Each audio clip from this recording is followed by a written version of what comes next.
క్రియలు జాగ్రత్త చేయువానికి జనుల మీద అధికారం ఇచ్చేదను. అతడు ఇనుప దండముతో వారిని ఏలును. వారు కుమ్మరి వాని పాత్రల వలె పగలగొట్టబడుదురు. మరియు అతనికి వేకువ చుక్కను ఇచ్చేదను. సంగములతో ఆత్మ చెప్పుచున్న మాట చెవిగలవాడు గాక. ఆమేన్.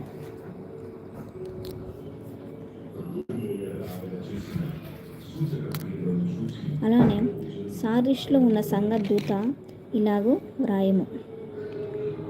7 నక్షత్రములను దేవుని 7 ఆత్మలను గలవాడు చెప్పు సంగతులు ఏమనగా, నీ క్రియలను నేనెరుగుదును. ఏమనగా, జీవించుచున్న పేరు మాత్రమున్నది గాని నీవు మృతుడవే. నీ క్రియలు నా దేవుని ఎదుట సంపూర్ణమైనవిగా నాకు కనబడలేదు కనుక ఈ జాగరూకుడైన చావై ఉన్న మిగిలిన వాటిని బలపరచుము. నీవెలాగూ ఉపదేశము పొందితివో, ఎలాగూ వింటున్న జ్ఞాపకం చేసుకొని దానిని గైకొనుచు మారు మనసు పొందుము. నీవు జాగరూకుడవై యుండని ఎడల నేను దొంగవలె వచ్చేదను. ఏ గడియను నీ మీదికి వచ్చేదనో నీకు తెలియదు. ఇది చాలా ప్రాముఖ్యమైన వచనం. మరోసారి చదువుదాం. నీవు జాగరూకుడవై ఉండవని ఎడల నేను దొంగవలె వచ్చేదను. ఏ గడియను నీ మీదికి వచ్చేదనో నీకు తెలియదు. అయితే తమ వస్త్రములను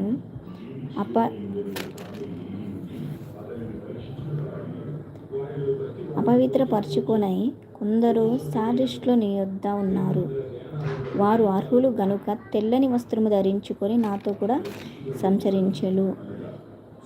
జయించు వాడు అలాగున్న తెల్లని వస్త్రం ధరించుకొనుటకు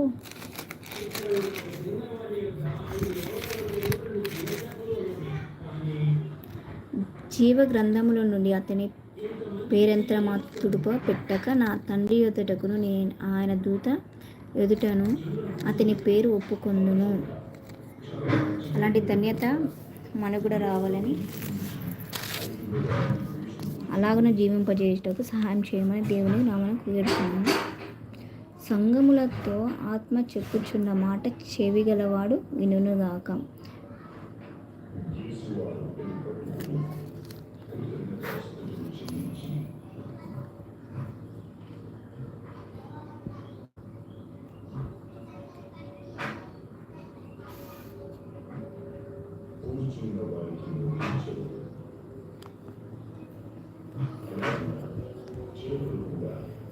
అలాగనే ఫిలదెల్ఫియాలో ఉన్న సంఘపు దూతకు ఇలాగూ వ్రాయము.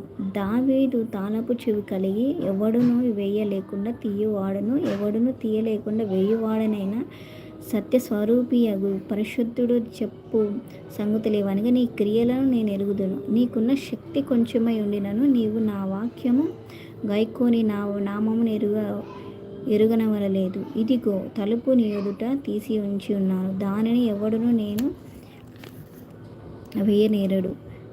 యూదులు కాకయే తాము యూదులమని అబద్ధమాడు సాతాను సమాజపు వారిని రప్పించెదను.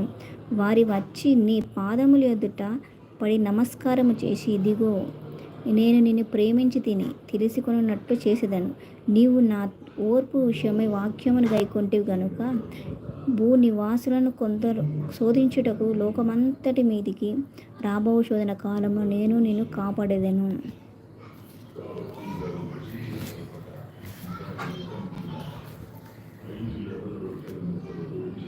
నేను త్వరగా వచ్చుచున్నాను. ఎవడును నీ కిరీటము అపహరింపకుండు నట్లు నీకు కలిగిన దానిని గట్టిగా పట్టుకొనుము. జయించు వారిని నా దేవుని ఆలయంలో ఒక స్తంభముగా చేసేదను. అందులో నుండి వాడు ఇక మీదట ఎటకిని వెలుపకి పోడు. మరియు నా దేవుని పేరును పరలోకములో నా దేవుని ఎదుట దిగి వచ్చుచున్నావు నూతనమైన యెరూషలేమునకు నా దేవుని పట్టణపు పేరును నా క్రొత్త పేరును దాని మీద వ్రాసేదను. సంగములతో ఆత్మ చెప్పు మాట చెవిగలవాడు వినుగాక. ఆమేన్.